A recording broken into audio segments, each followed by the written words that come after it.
আসসালামু আলাইকুম, আশা করি সবাই ভালো আছেন। আজকে আমার বাগানে যায় দেখলাম বেগুন গাছে কিছু বেগুন হয়েছে, তাই ভাবলাম বেগুন দিয়ে বেগুন পুরো ভর্তা করি। এখন যাই গাছের বেগুন গুলা পাইরা নিয়ে আই।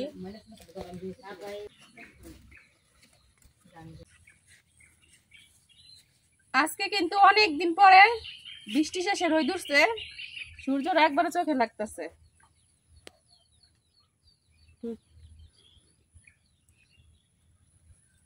এই যে এটা হচ্ছে আমার বেগুন ক্ষেত। এক একটা বেগুন কিন্তু অনেক সুন্দর হয়েছে। এখন আমি সবগুলা বেগুন উড়াই নিলাম।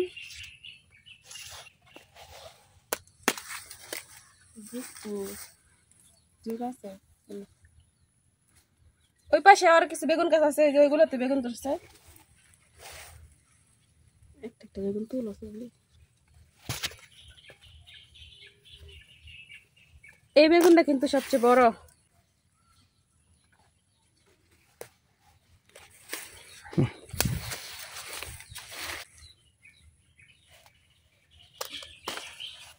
এই যে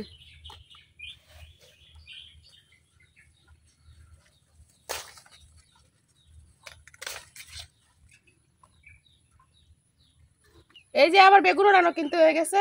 এই দেখেন আমার 3টা গাছ, বেগুন গাছ কিন্তু তিনটা গাছ থেকে আমি কতগুলা বেগুন উড়াইছি। সবগুলা বেগুনই কিন্তু আমি উড়াই নিছি। এখন এই যে এই জায়গায় আছে মরিচ গাছ, আমি কিছু কাঁচা মরিচ উড়াই নেই। বর্ষাকালের জন্য কিন্তু এই দিকটা একবারে ঘাস ভরে গেছে।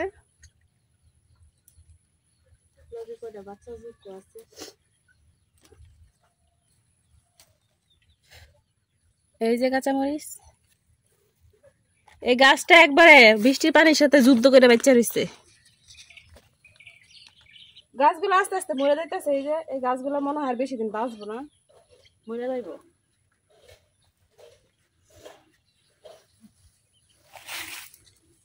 এই অল্প করে কাঁচা মরিচ পাইছি, আর পাই নাই। এখন এগুলো যাই বেগুনটা পুইরে তারপর বর্তমানে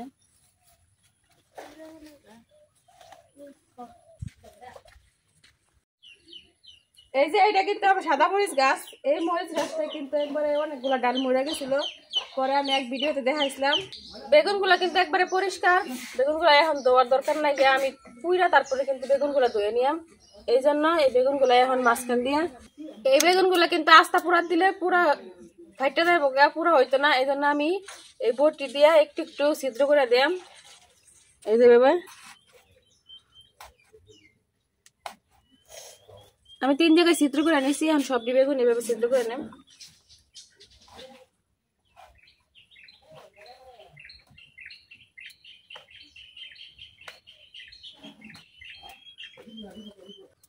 আমি সবগুলো বেগুনে কিন্তু ছিদ্র করে নিছি। চুলার মধ্যে কিন্তু ভাত বসাই দিছি। এখন এই ভাত রান্না হইব আর বেগুনও পুরো হইব। আমি 2টা করে বেগুন চুলার ভিতরে দিয়ে দেম, তাহলে কিন্তু আমার ভাতও হয়ে যাইব, বেগুনও হয়ে যাইব। গরম ভাত দিয়ে বেগুন ভর্তা খাইতে কিন্তু ভালো লাগে। এই জন্য আমি ভাত আগে বসাই দিছি, যেন এই চুলার মধ্যে বেগুনটা করতে পারি। এখন 2টা করে বেগুন চুলার মধ্যে দিয়ে দেন। এখন আমি প্রথমে এই 2টা বেগুন দিয়ে দিতেছি। যে এভাবে বেগুন পুড়লে কিন্তু বেগুনও পুরা হয়ে যায়, আর উপরে আমার দিকে রান্না বয় এই রান্নাটা হয়ে যায়। এই 2টা পুরা হোক আর আমার ভাতটা হইতে থাক। এই 2টা হইলে পরে আমি আর বাকি বেগুন গুলা 2টা করে পুড়ে নেম। বেগুন পুরা হইতে হইতে আমার এই ভাতও বলো গায়ে পড়ছে। এখন এই যে ভিতরে যে 2টা বেগুন দিছিলাম, ওই 2টা বেগুন কিন্তু পুরা হয়ে গেছে। এখন আমি উড়াইলাম।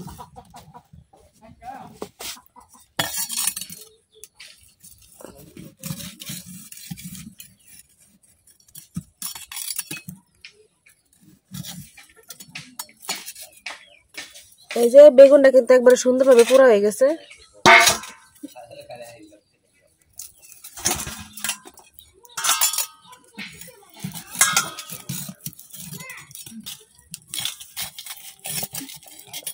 এই যে 2টা বেগুনই কিন্তু খুব সুন্দরভাবে পুরা হয়ে গেছে। এখন আমি আর 2টা বেগুন দিয়ে দেব।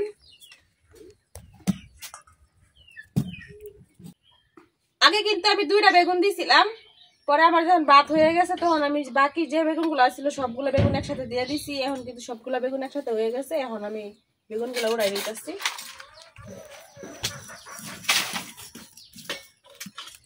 এই যে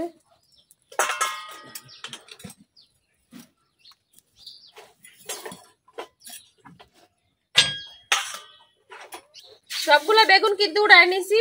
এখন তো মরিচ গুলা পোড়া লাগবো, মরিচ যদি চুলার ভিতরে দেয় তাহলে কিন্তু আর খুঁজে পাওয়া যাইতো না, এই জন্য আমি কিছু আগুন উড়াই নিতেছি।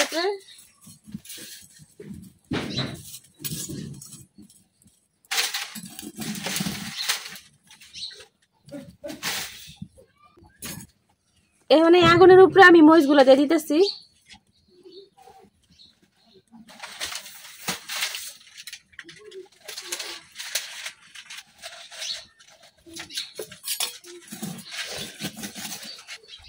এখন আমি আরো কিছু আগুন উড়াইয়া উপরে দিয়ে দিতেছি।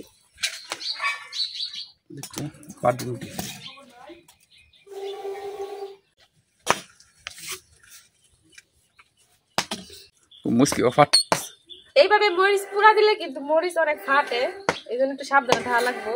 আর এই মরিচ এইভাবে মরিচ পুইরা যে কোনো ভর্তা বানাইলে কিন্তু খাইতে অনেক অনেক ভালো লাগে, অনেক স্বাদ লাগে, যে সুন্দর একটা গান বেরোয়। মরিচ কিন্তু ফাটতেছে আর এই ঠাসটু শব্দ হইতেছে। এই যে মরিচ গুলা দেখি কিছুক্ষণ রাখছি, এখন দেখি মরিচ গুলার কি খবর হয়েছে নাকি।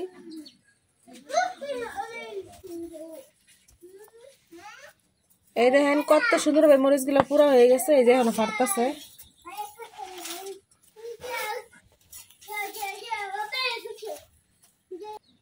আমার বেগুন কাঁচামরিচ সবকিছু কিন্তু পুরা হয়ে গেছে। এখন আমি বেগুনটি সিলাই লইয়াম, সিলাই পয়সা করে ধুয়ে নিয়াম। এই যে বেগুনটি দেখেন কত সুন্দর ভাবে পুড়ছে। এভাবে হাত দিয়ে টান দিলেই কিন্তু উপরে যে চামড়াটা আছে ওটা উঠতে যাইব।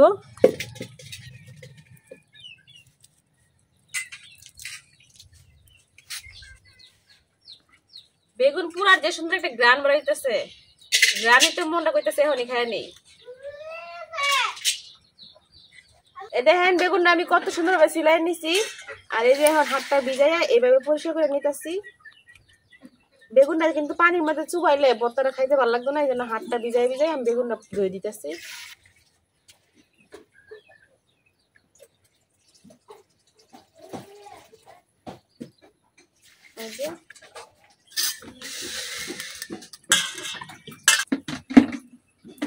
আমি এইভাবেই এখন সবগুলা বেগুন সিলাই নেম।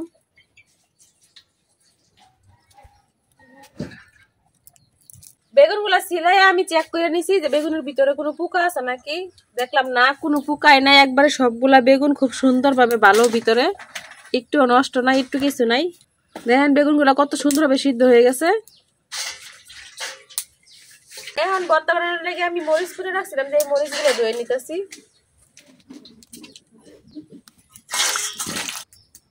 মরিচ কিন্তু পয়সা করে ধুয়ে নিছি। এখন পেঁয়াজ কাটটা নিয়াম, এখন পেঁয়াজটা ফেলে লইতেছি।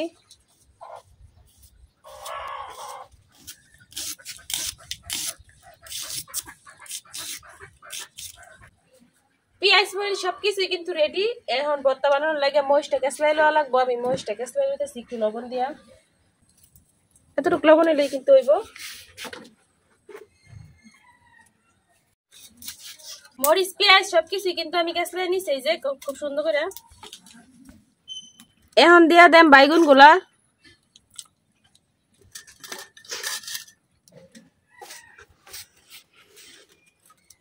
এখন বেগুন আর মরিচের ভর্তা যা করেছিলাম ওইটা সবকিছু একসাথে মিশাই নিলাম।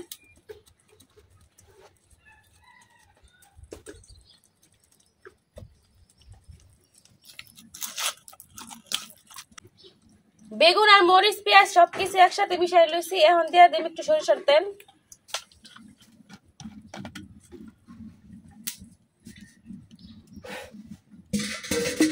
সরিষার তেল দিলে কিন্তু ভর্তার মধ্যে ভর্তার স্বাদটা একবারে বাইরে যায়।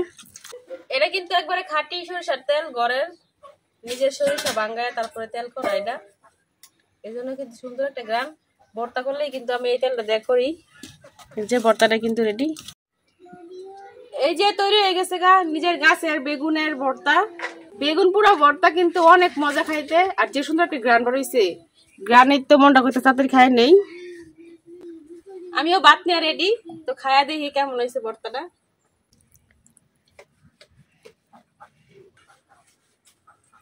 গরম গরম ভাতের সাথে বেগুন পোড়া ভর্তা কিন্তু খাইতে অনেক মজা। বিসমিল্লাহ।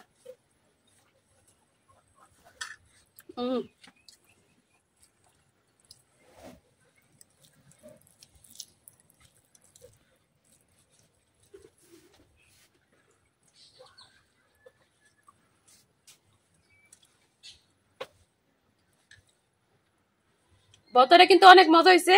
তারপরে আবার গরম ভাতের সাথে খাইতেছি, অনেক মজা হয়েছে খাইতে। গরম ভাতের সাথে বেগুনের ভর্তা তো খাইতে অনেক মজা। এটা যারা খাইছে তারা কিন্তু অবশ্যই জানে, আর যারা না খাইছে তারা কিন্তু এখনো জানে না। তো যারা না খাইছেন তারা কিন্তু খাইয়া দেখবেন। বেগুনের ভর্তা কিন্তু খাইতে অনেক ভালো, তরকারি চাইতে ভর্তা খাইতে বেশি মজা। আবার নিজের গাছের বেগুন, টাটকা টাটকা ফ্রেশ একবারে।